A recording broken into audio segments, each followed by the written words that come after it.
Have you ever paused to consider that as you progress through life, particularly into your later years, your patterns of visiting others might naturally diminish compared to how they once were? Perhaps you were previously someone who made frequent social rounds, regularly dropping in on friends, attending every community gathering, and consistently maintaining a very active social presence. However, over the years, a subtle transformation often begins to take place. You might find yourself hesitating more before venturing out, and those once common spontaneous visits may no longer feel quite as essential or appealing as they used to. And you know what? Acknowledging this shift is perfectly all right. In today's discussion, we're going to delve into 6 candid reasons why I, and perhaps many of you, have gradually stopped making social visits with the same frequency as in earlier times. This isn't about intentionally becoming withdrawn or severing ties with people. Instead, it's about recognizing how personal priorities naturally evolve, how relationships inherently change over time, and why being deliberate and intentional with your valuable time and presence holds greater significance now than ever before. If this sentiment resonates with you, but you found it challenging to articulate, please continue watching.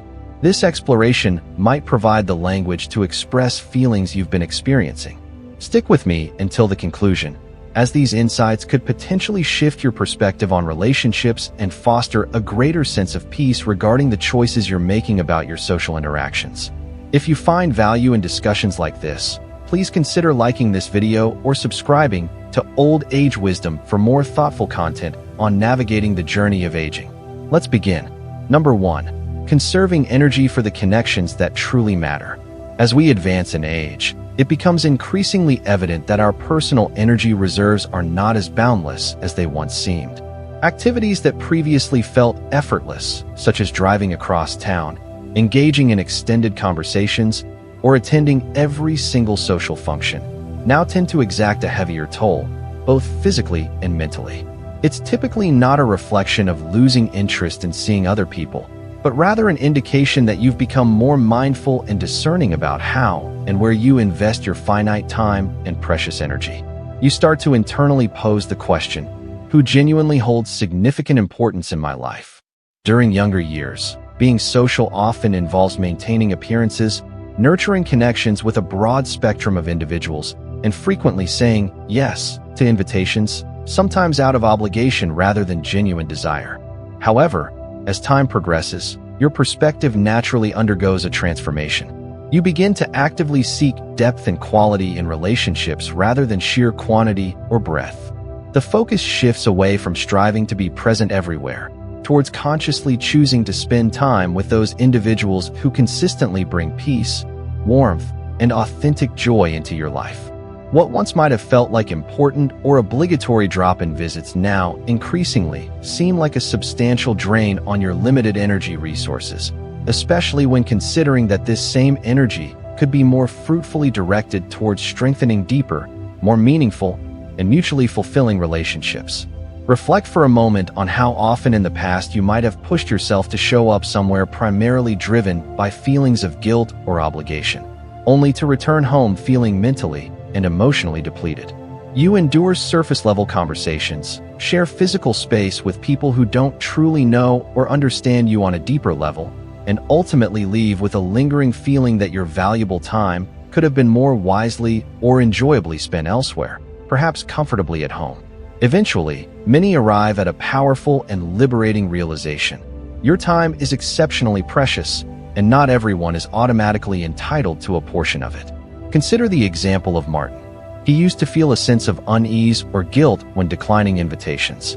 He harbored concerns that skipping visits might lead others to believe he didn't care about them. However, over time, he observed something significant. The people who genuinely valued him and his friendship didn't require constant physical presence or frequent visits to maintain a strong, loving connection.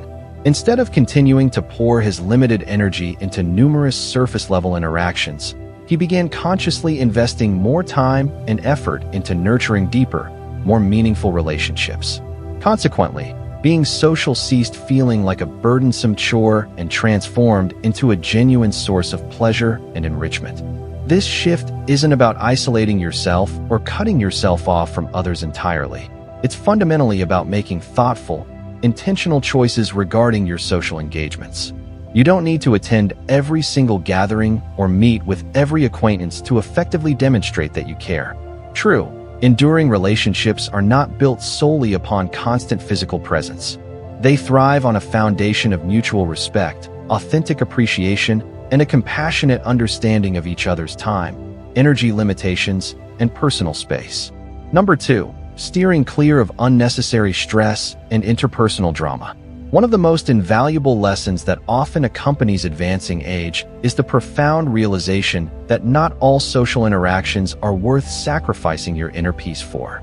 There might have been a period in your life when you tolerated gossip, engaged in unnecessary disagreements, or spent time with individuals who consistently brought more negativity than positivity into your sphere.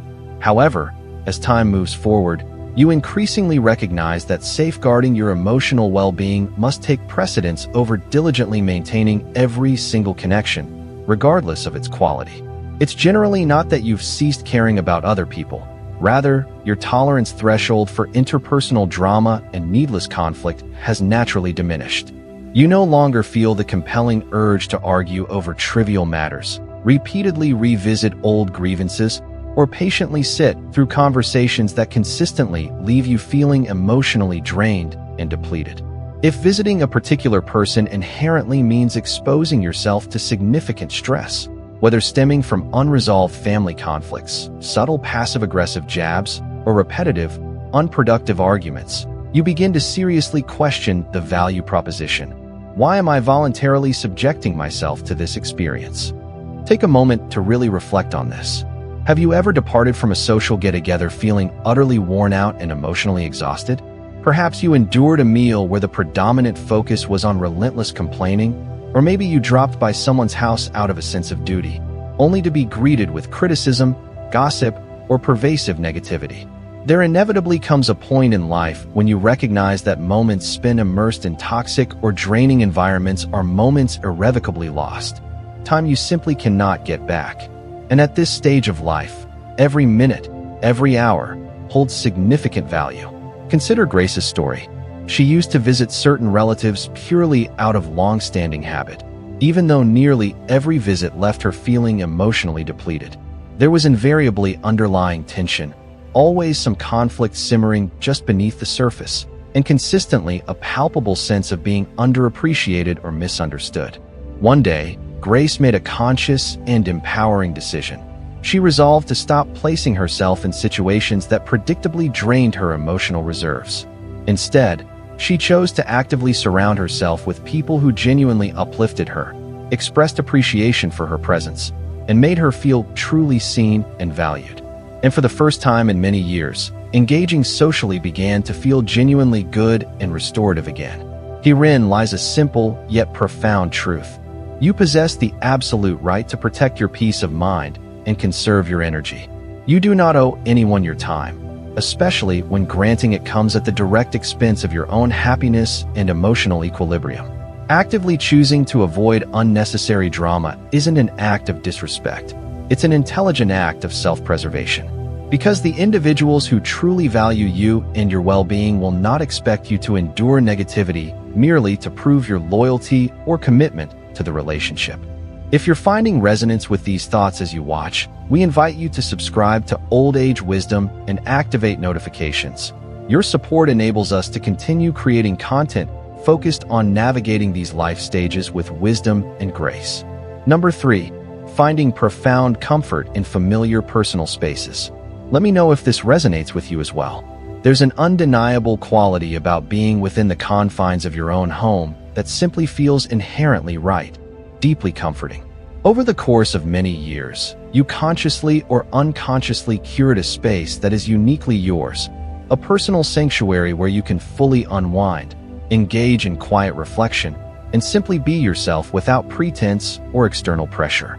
As the years accumulate, that intrinsic sense of comfort derived from your personal environment often becomes even more pronounced and valued.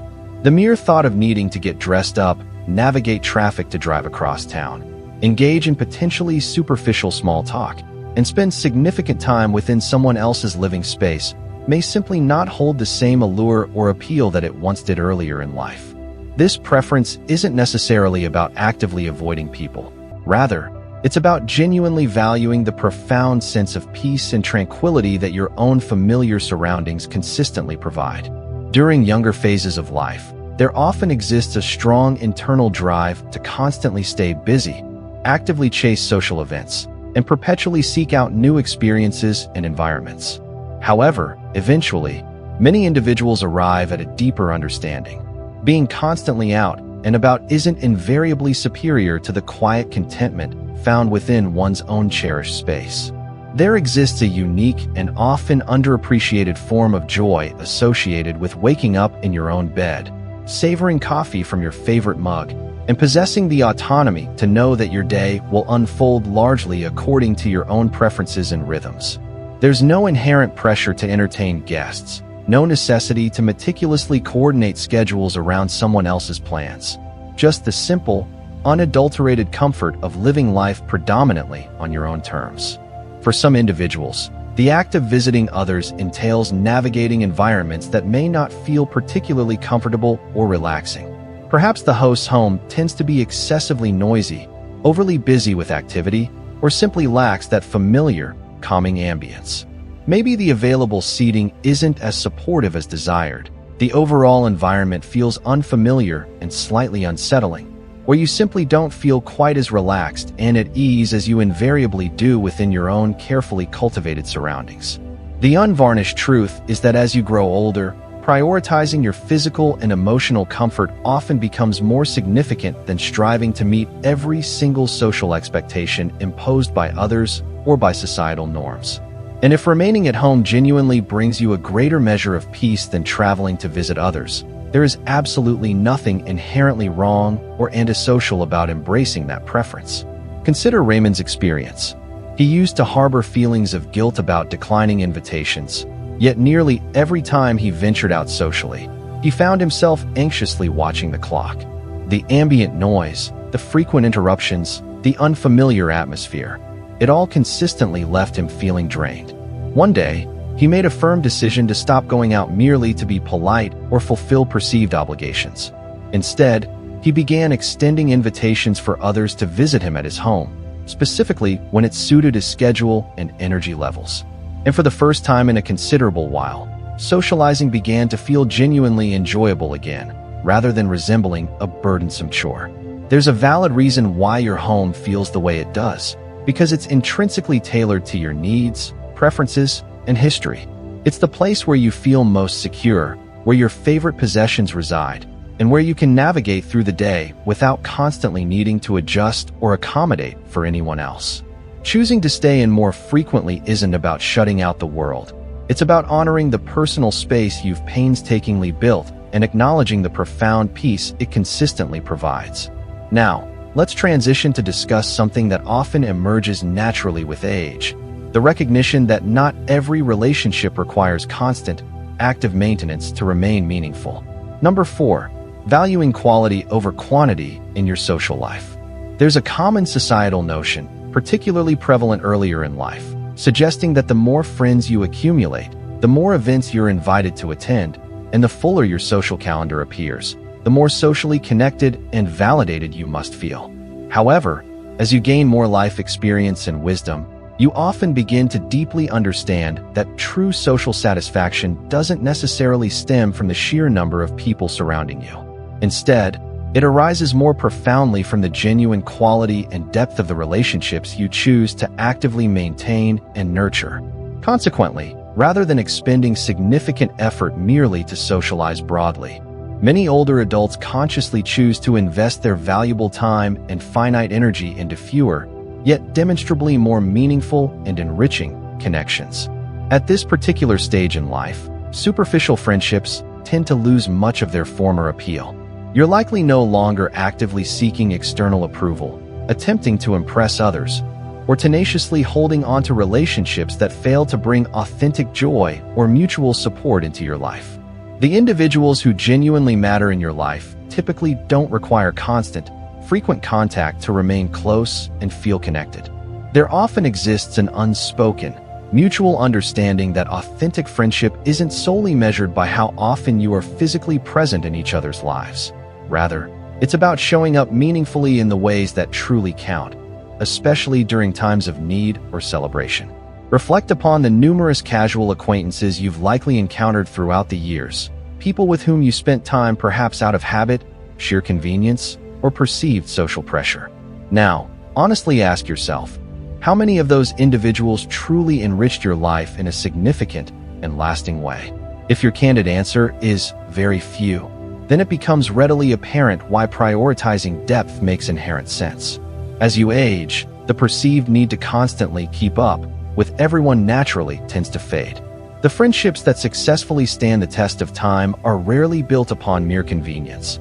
They are invariably founded upon genuine trust, mutual respect, shared values, and deep appreciation. Consider Evelyn's journey, for instance. She once felt considerable pressure to stay actively connected with a wide circle of people, diligently making phone calls, planning get-togethers, and consistently striving to remain on everyone's social radar. However, over time, she came to a significant realization. The individuals who truly cared about her didn't necessitate constant updates or frequent check-ins to maintain the bond. She began consciously prioritizing the relationships that felt natural, effortless, and reciprocal.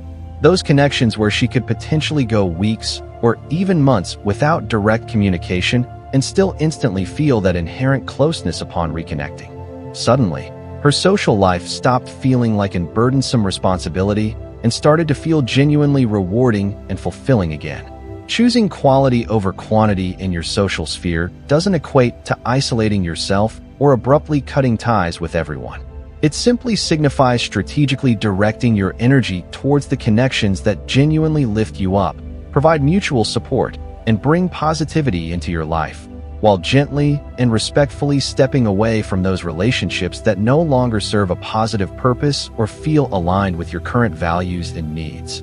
It embodies the profound realization that true friendship isn't accurately measured by the frequency of visits, but rather by the depth and authenticity of the connection experienced when you do interact. If these reflections are striking a chord with you as you watch, please let us know by commenting below, and consider subscribing to Old Age Wisdom for more content exploring meaningful connections in later life. Number 5. A noticeable shift in priorities coupled with deeper self-reflection. As time gracefully unfolds, you often begin to perceive life through an entirely new and often more introspective lens.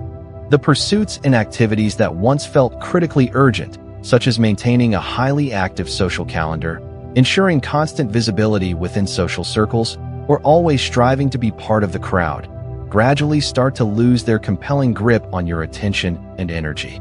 Instead, your focus naturally tends to turn inward. You commence prioritizing activities and states of being that bring you authentic fulfillment and a genuine sense of contentment. You develop a keener understanding that your time is indeed precious and finite, and consequently, you begin making conscious decisions based more explicitly on what provides you with peace, purpose, and real, unadulterated happiness. For many older adults, this discernible shift in personal priorities translates into the realization that visiting others merely out of long-established routine or perceived obligation no longer feels essential or particularly rewarding. Rather than continuing to fill valuable time with activities that may no longer resonate or bring genuine satisfaction, there often emerges a growing appreciation for dedicated self-care practices, opportunities for inner growth and personal development, and the simple yet profound joy found in savoring the present moment. Some individuals discover newfound peace in quiet reading. Others find delight in rediscovering hobbies they previously lacked time for, and still others derive immense contentment from simply sitting quietly within the comfort of their own homes, peacefully reflecting upon the incredible journey their lives have taken thus far. Consider this honestly. How many times throughout your life have you engaged in activities purely out of ingrained habit, rather than stemming from genuine personal interest or desire? During your younger years, you might have felt a stronger sense of obligation to accept every invitation extended, diligently meet perceived social expectations, and maintain a perpetually busy schedule. However, you now possess the wisdom and the autonomy to approach things differently. You have the freedom to consciously focus on what truly brings you joy and fulfillment, whether that manifests as embracing quiet time alone, cherishing precious moments spent with dearly loved ones, or simply soaking in the inherent calm and perspective that often accompanies the process of growing older. Let's consider Samuel's experience as an example. He spent a significant portion of his life being highly sociable, consistently attending events, and always ensuring he showed up. But as time passed, he discovered that periods of solitude actually brought him more profound comfort than the constant demands and energy expenditure associated with extensive social interaction. He began incorporating daily walks in nature into his routine, finally delved into the books he had deferred reading for years, and engaged in deep reflection concerning what genuinely contributed to his happiness and sense of well-being. Rather than continuing to push himself to visit others simply to maintain appearances, he fully embraced the understanding that choosing solitude doesn't automatically equate to loneliness. Rather, it signifies intentionally owning your time and prioritizing personal peace. This fundamental change in priorities isn't about purposefully distancing yourself from others. It's about courageously honoring what feels authentically right for you at this stage of your life. It embodies the realization that these later years are often best lived not by rigidly adhering to old routines, but by actively embracing whatever brings genuine meaning, comfort, and contentment into your daily existence. Now, let's touch upon something equally significant: understanding why authentic friendships don't necessarily rely on frequent physical contact to remain strong and vital. Number 6.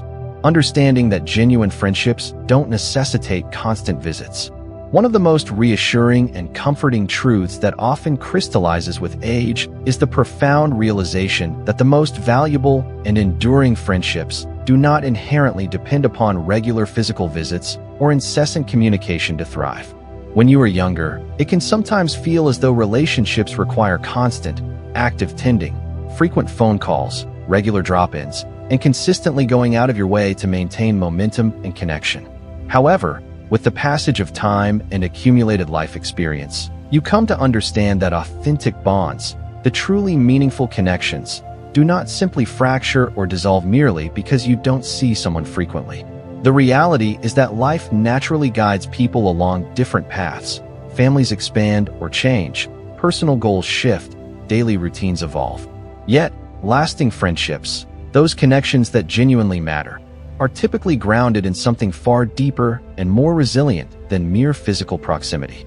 They are built upon a solid foundation of mutual trust, unwavering respect, shared understanding born of history, and an intrinsic connection that doesn't require constant external reassurance or validation. Some of the most profoundly meaningful relationships are often characterized by the ability to go weeks, months, or perhaps even years without direct communication, yet still feel an instantaneous sense of connection and familiarity the very moment you do speak or meet again. Reflect upon your own friendships. It's highly likely there are individuals in your life whom you don't see with the same frequency as you once did. Nevertheless, when you do reconnect, it often feels as though no significant time has passed at all. There's no inherent need to constantly prove your loyalty or maintain regular contact simply to preserve the bond. The fundamental connection already exists, strong and resilient. Conversely, there may have been friendships in your past where you invested considerable time in visiting and interacting, yet deep down, they failed to provide the genuine sense of fulfillment, reciprocity, or deep connection you were truly seeking. Consider Elaine's story, for instance. She used to carry a persistent sense of guilt regarding not visiting people as often as she felt she should. She worried that if she didn't continuously put in the effort, these friendships might gradually slip away. However, what she eventually discovered was quite the opposite. The individuals who genuinely valued her friendship never made her feel guilty or inadequate for showing up less frequently. They implicitly understood that life naturally evolves, and that strong friendships are not primarily based on the frequency of meetings, but rather on the quality of presence and support offered when it truly counts. This understanding is precisely why many older adults begin consciously letting go of the self-imposed pressure to visit others simply because they believe it's expected of them. True, authentic friendships do not demand constant interaction. Instead, they offer mutual acceptance, unwavering support, and a bond that remains steadfast and reliable over the inevitable passage of time. And importantly, if someone consistently makes you feel guilty for not visiting more often, it might be a valuable opportunity to thoughtfully reconsider whether that particular relationship is genuinely as meaningful, balanced, and supportive as it ideally should be. Final thoughts. As we conclude this discussion, please take a moment to revisit the 6 fundamental reasons why choosing to visit people less often as you age is not something that should evoke feelings of guilt or inadequacy. Life inevitably changes, personal priorities naturally shift, and the ways in which we connect with others organically evolve throughout our lifespan. Whether your choices stem from consciously reserving your finite energy for the most meaningful connections, deliberately avoiding unnecessary interpersonal tension, savoring the profound comfort of your own home, prioritizing depth and quality over sheer quantity in relationships, embracing a fundamental shift in personal priorities towards self-reflection and inner peace, or recognizing the comforting truth that genuine friendships don't rely on constant physical contact. All of these represent valid, understandable, and even empowering justifications for being more intentional and discerning about how you allocate your precious time and social energy. One of the greatest gifts that often accompanies aging is the burgeoning freedom to live life increasingly on your own terms. You may no longer feel the compelling need to meet every external expectation, diligently maintain numerous surface-level interactions, or make social visits solely for the sake of appearances. Instead, you gain the wisdom and confidence to begin making decisions based more authentically on what truly brings you joy, peace, and a profound sense of purpose. This isn't indicative of becoming distant or aloof. Rather, it signifies being thoughtful, mindful, and deliberate about how you invest your time. Consequently, when you do choose to spend time with others, it's more likely driven by sincere desire rather than perceived obligation. The most crucial takeaway is that your inherent worth as a person is not defined by the frequency with which you see others, but rather by the quality and authenticity of the connections you choose to maintain in your own unique way. The individuals who genuinely care about you will understand that love and friendship transcend mere physical presence. As you increasingly focus your energy on nurturing the relationships that truly uplift and support you, you'll likely find that what remains are precisely those connections that imbue life with its deepest meaning and richness. Thank you sincerely for joining us today at Old Age Wisdom.